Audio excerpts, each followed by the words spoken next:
when we start thinking about the predictability of how AI helps us with the predictability of price and outcomes, we need that patient data. That patient data is critically important to that equation. So our next speaker, David Stone, is going to help us understand how we can use patient data as an asset. How do we, for example, protect that data? What are the risks associated with that? What are the benefits, and do they outweigh those risks? So David Stone was going to help us with... so let me introduce David. Good morning. Thank you. Thank you. I'm here to talk about the boring stuff that comes before AI.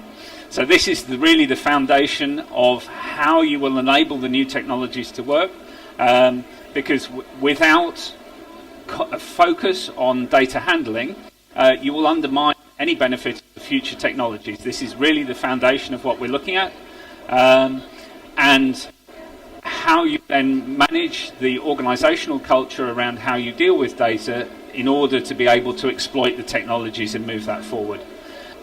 So my name's David Stone. I work for a consultancy called Kaleidoscope, and we specialize in working with organizations around data handling to help support them towards developing appropriate governance structures within which to exploit their data. And sometimes this is within a legal framework, sometimes it's within a data management framework, and sometimes it's looking at the ethics of the data handling and how we minimize potential impacts or negative impacts on the patients.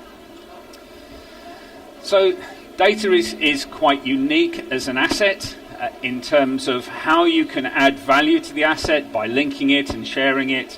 But equally, how you can undermine that value by not effectively managing the inputs and undermining the data quality, which then removes that value and creates a risk to the organisation and to the patient. So it's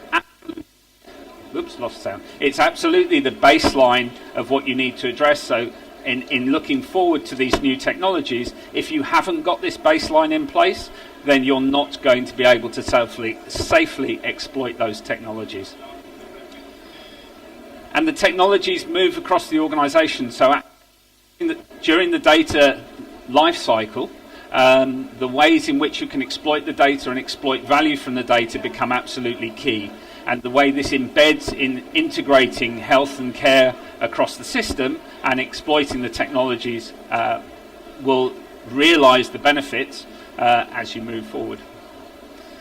So as a unique asset to the organization, if all else fails and everything comes to an end, data is the most unique asset you have. It is irreplaceable. You can replace computers, you can replace buildings, absolutely anything is replaceable, but data is unique as an asset. Equally, failing to manage your data through its life cycle creates a liability to the organization. If you cannot rely on your data, then you have nowhere to go. It's impossible to go back and recreate it. So as an asset, you should be putting equal effort into ensuring the quality of your data through its life cycle as you would to the security of your data or to looking forward to digitally enabled healthcare and exploiting that data moving forward. As the lifeblood of the organisation, the role of data isn't well understood. We've looked at research around, for example, clinical incidents, and when you look at the role of data in clinical incidents, which a lot of clinical incident investigation doesn't do, a research study in Canada found that the role of data was in 100% of clinical incidents. There was a contribution to failure in data in 100% of those incidents, so absolutely key. Yet when we look across the patch, and we've kind of aligned this to Maslow's hierarchy of needs, there's a lot of focus on the physical qualities of data. As we move up, we've seen a lot of focus on the data security, but we're failing to see the equal effort in terms of corporate culture and how data is handled within organizations more widely, and we don't see the same effort in terms of data quality. And what we're really keen to ensure is that if you want to move forward with intelligent systems, that you understand the role that data has to play and you put an almost equal effort into ensuring the data quality, because without that you can't rely and you can't move towards evidence-based decision making and delivering safe digital healthcare. So it is absolutely the baseline. There isn't a lot of discussion around this, but as you move forward it will become evident, and what we want to do is to help organisations to develop their corporate cultures, to create the safe data handling and the focus on data quality. And the way that we tend to look at this is that we have what we call our Greek temple. So we have the supporting structure, the information management, the life cycle of data from creation to destruction, information security, the security of the data at every state, and then an equal balancing support around information quality. And that's within an overarching information governance framework that's looking at change control and looking at incident management, and key is training. And so it tends to fold together like this, and what we see in a lot of the organisations that we work in is that there is a lack of understanding of the role of information governance, and information security often predominates, and that unbalances the organisation, and we move to what our role is to move towards a balance between the three elements. But when we work in organisations, depending where they are in their maturity development cycle, we see organisations quite often don't know where their data resides. They don't know who has access to it. They don't really know what the data set comprises. Obviously, if you have systems like Cerner's, then it tends to be linked up. But when we look across clinical systems, there will be discrete systems in devices or in technologies that aren't joined in. And actually, a lot of our initial work when we work with organisations is about understanding where the data resides, understanding what the data set comprises, and understanding how linkable and safe that data is. So when we start to look at the cultural change, and we work with other partners in the Cerner consulting arm, it's about engaging with the culture of the organisation and understanding what's happening. And that helps organisations come to an understanding and to move their thinking forward so that they build the culture in the organisation so that it's lasting and sticky, and you can then more rapidly adopt and change as new technologies move forward because you've got the baseline data there to support it. Equally, some organisations are not quite ready for this, and times are changing, and this is not the time not to be changing. And we take a very risk-based view, and I think if you're one of the organisations that is not engaged in thinking about this, your perspective of risk might be slightly different, and I would suggest in terms of your organisations you might be slightly vulnerable in you move with new health technologies, haven't engaged in looking at this line of how you get to the data, because without this, yes, you are going to be vulnerable. Sorry, the sound keeps dropping off. So we are working extensively in the area. We're looking a lot at HIMSS 2018, which has a lot of new information governance requirements in it, so the expectation of your organisations is moving forward. There isn't a great deal of good understanding in this space. We know from the work that we do, there is not good support, and we are happy to work with organisations internationally in standards. We also work to GDPR standards, and we work to local recognised national governance standards. So we work to the standard on information risk management in a clinical setting. So there are some key concerns to address around that. And then we also engage a lot in training, because clinicians, in depending where they've come from in terms of their training, there are different emphases as you move around the globe, and we try within an organisational culture to come to a common understanding around the ethics and use of patient data.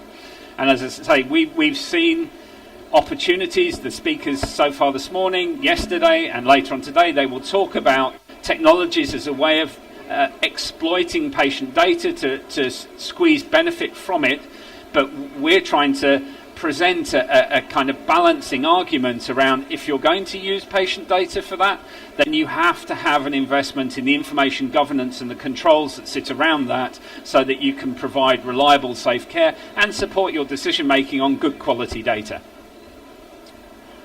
So I'd be happy to debate the issues, but also to take questions if anybody would like to ask any questions as we move forward. Are there any questions for David? So I have one. Russell, actually, yeah.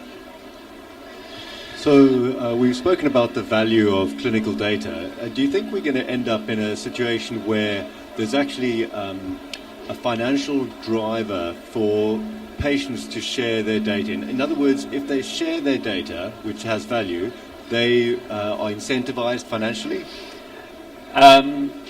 There are some models around that. There is some work being done on technologies, particularly we've looked at blockchain. We've mainly looked at blockchain around releasing data for health research purposes, but we are seeing platforms where patients can express their preferences and can then monetize their data. We've seen the same. There's some early adoption around advertising, so that you set your preferences so you can be paid to receive advertising, which I think is quite interesting in terms of where Facebook and those platforms are going in terms of monetizing data. It is a small step to enable healthcare to data to be exploited in the same way, and certainly in Europe around the GDPR, new legislation that's coming in, we think it will be a driver, because it's going to be much harder to get the data.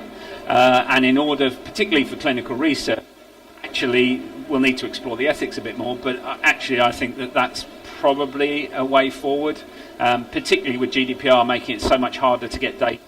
And we see HIPAA and the controls around HIPAA going a similar way. I think it was quite interesting when the storm, last year when the storms hit the state, the set aside the protection of HIPAA data sharing. We're starting to see the similar moves in Europe and across. We've seen new changes in China. We've got legislation in Australia. So internationally, around personal data, this seems to be quite a strong movement.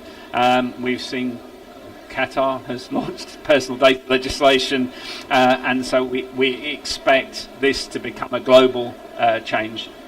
So yes. Just a follow-up on that. When you think about paying someone for their data, what is the industry, or what is the current thoughts on making sure that's not coercive? And I think more importantly that there's an informed consent as well as an implied consent. Because sure, I might not be coerced, or maybe I am, but if I'm not informed, it's a double-edged sword there on that. Yes, that's an almost impossible question to answer. Thank you.